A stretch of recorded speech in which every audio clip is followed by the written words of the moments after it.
From Fox 8 Sports, this is the Overtime Podcast. From the Fox 8 studios in New Orleans, is the Fox 8 Overtime Podcast. I'm Vasilios. That is Sean Fazende. Remember to like, subscribe, rate, and review. You guys can find us wherever you listen to and watch your podcast. And if you happen to be watching on YouTube, hit the little bell button right there. You get notified every time we upload a new podcast. Sean, happy Wednesday to you, brother. Happy Wednesday, my friend. And boy, did we get quite the response from our Monday pod. We're very happy with me. Some of y'all talking about what we were talking about on Monday, despite not having a single word of praise for the Saints starting quarterback in that podcast. You know, they came at us pretty hard, calling us Derek Carr apologists.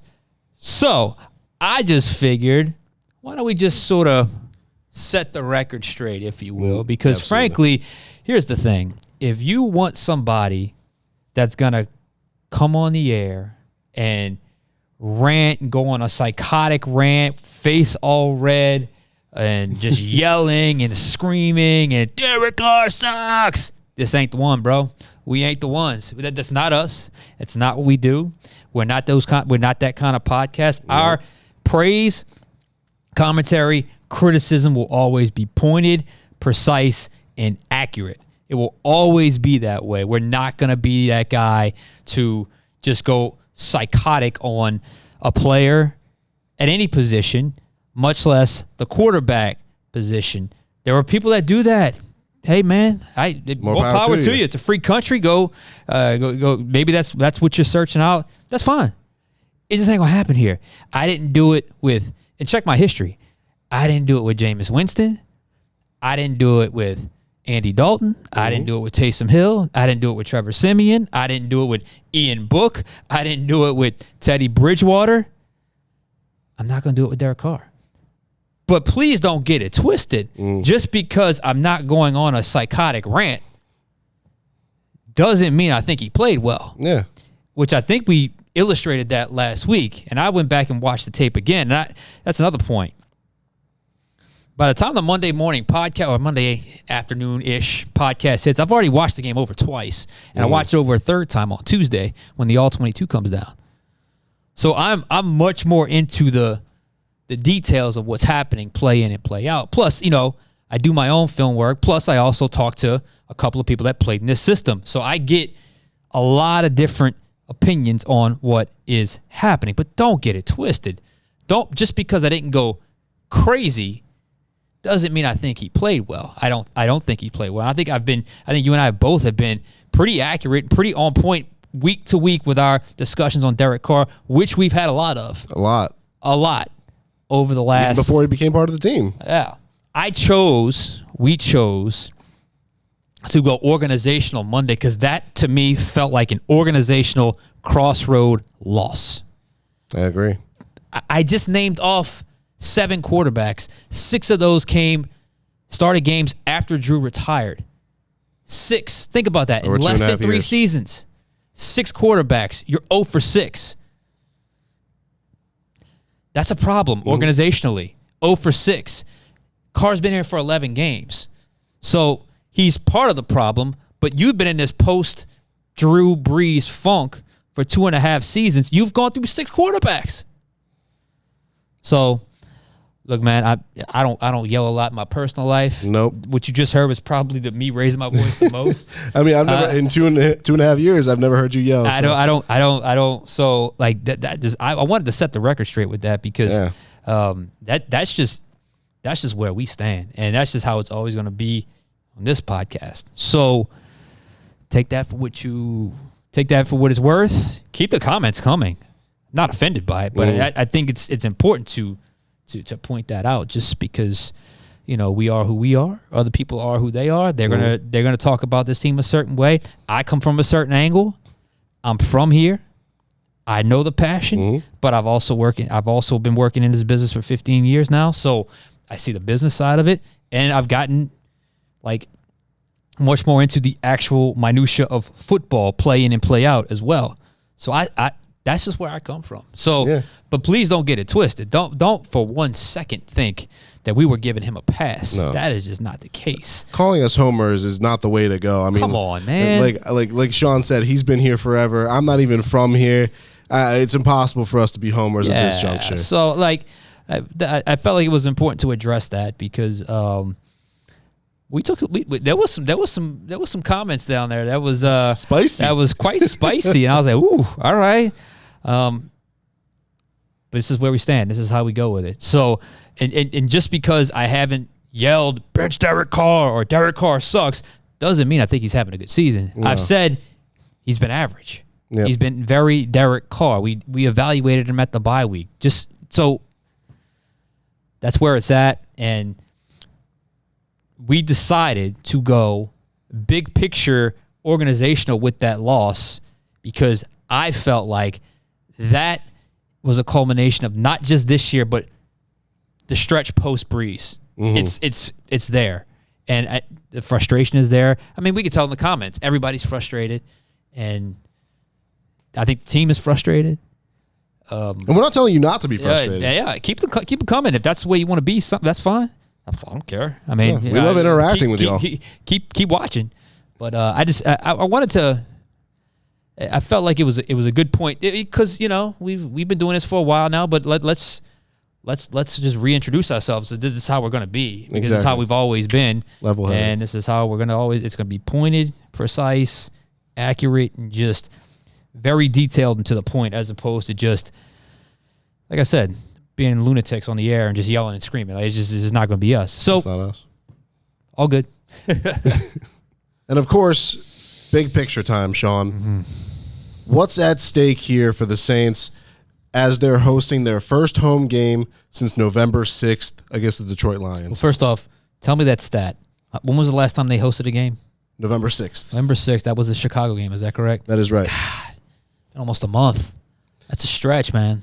By the time That's a we get long there, stretch. yeah. Now, the thing now is you get 3 straight home games. You don't always realize that when you kind of go through the week to week, but it's like, wow, it has been a long time since they played at home. December is the only month, by the way, where they have more home games than they have away games. What's at stake? What's at stake these final 6 weeks? Everything. Everything is at stake. This organization is at a crossroads. I just laid it out. This organization has been in a post-Drew Brees. Notice I didn't say post-former Saints head coach. I said post-Drew Brees because he dipped the second it got rough. Mm-hmm. This organization has gotten a little bit stale. It's gotten into a post-Brees funk for the last 2.5 to now almost 3 full seasons. You can sense it in the frustration in the comment section below, the fans we talk to, the radio shows, the comments you see on social media. It's just 3 years of mediocrity, and they just want it to be better. So what's at stake is everything. Everything is at stake. This is an organizational crossroad you are at right now. Everything. You will know at the end of this 6-game stretch if the Saints will have or should have a new head coach. You will know if they will have a new offensive coordinator or a new coaching staff. And if you get a new head coach, obviously you get a new staff. Or do they go the direction of just change the offensive staff? You will know that after this 6-game stretch. You will know if it's the right and obvious and appropriate move to draft the future at the quarterback position. We know Derek Carr is going to be back next season. The contract, you can't get out of the contract for next year. But you can get yourself ready for the future if that's the direction you want to go. And that question will be answered with certainty. I know some of you have already answered that question. But with certainty, the organization will know at the end of this 6-game stretch. You run out of chances. You will know if there needs to be even more shakeup, not just coaching staff, players, but also the front office. I just alluded to it. Stale organization. Mickey Loomis has been on the job for a long time. I know he kind of has that feeling of a guy that maybe has a job for life, and maybe so, but maybe it's time, especially if you get back, especially if it doesn't work out the way you want it to, maybe it's time for him to step back out of the way of the day-to-day operations, that basically being the face of the franchise when it comes to the front office. Maybe it's time for someone else, some new blood, to get in there. You will know at the end of this 6-week stretch So what's the mandate? Well, the mandate is very simple, at least in my opinion. Win the NFC South or all that's on the table. Ooh. Win the NFC South or all of that is on the table. If you don't win the NFC South, you're probably going to look at your head coach differently. You win the NFC. If you don't win the NFC South, you're going to probably look at your quarterback differently. Win the NFC South. I don't know if they will, but you probably should look at your general manager differently as well. Now, when you say win the NFC South, do you mean win the NFC South or win the NFC South? Yeah, I see what you mean. To me, you can't. Yeah, all right, I get it. Yeah, you kind of got me there. Win the NFC South, competitive in the playoffs. How about that? Okay. So, because if you go 8-9, but you win a playoff game, you still kind of back into that middle. I would like to see this team go on a run. Yeah. We've all been waiting for them to go on a run. We've all waited, and I know it's frustrating to see them win 2, lose 1, win 2, lose 1, win 2, lose 2, like they're at right now. So to me, that's the mandate. That should be the mandate, and everyone in that organization should feel that pressure, tension, that pressure. This is big boy football. This is professional football. People pay a lot of money to watch this product. Yeah. People get paid a lot of money to do a certain job. So that's where the reality has to be. The organization cannot be in denial about that. All right. So talking about pressure.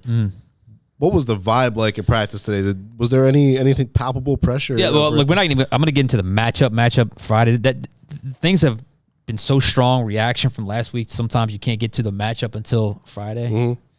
But I was out there for about a half hour today. You get that window, the media viewing practice. And I've been to probably about 7, 8 of those throughout the year. And usually by Wednesday, they've shaken off the previous loss. It's loose. You see them kind of laughing, smiling, having they're back at work, to get the work done. You're Absolutely. back at it. You're in a vibe. You're feeling loose, confident. This is just my opinion. Did feel like it was a little more serious out there today. It felt like there was a little less cracking jokes, at least a little bit I saw. They have a couple guys that do their handshakes, that sort of thing. It just felt like a little more serious tone. To me, that's exactly what I wanted to see, because I don't want to see guys laughing and joking and feeling like, oh, we got this.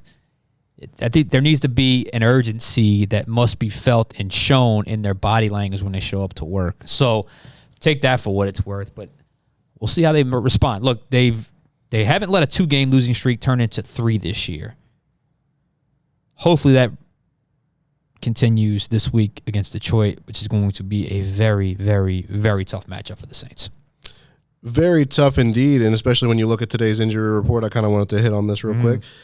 Cam Jordan did not practice. Marcus May did not practice.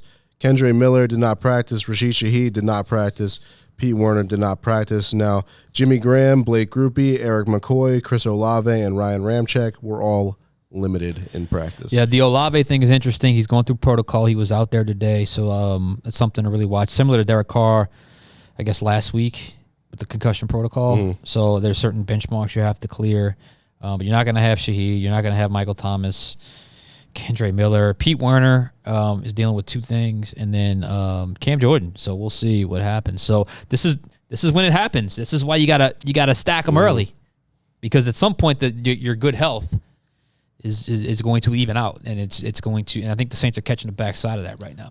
Any final thoughts as we head for No, I think I made my thoughts pretty clear today. Yes, I think you I made my did. thoughts pretty clear today. Keep commenting. It's not personal. I get it, and I don't take it personal. But I did want to respond to that today, and let's keep this thing going between all of us. Yep. So. Food for thought. The Lions are 4-11 all time in the Superdome. For Sean Fazende, I'm Vasilios. We'll catch you guys next time.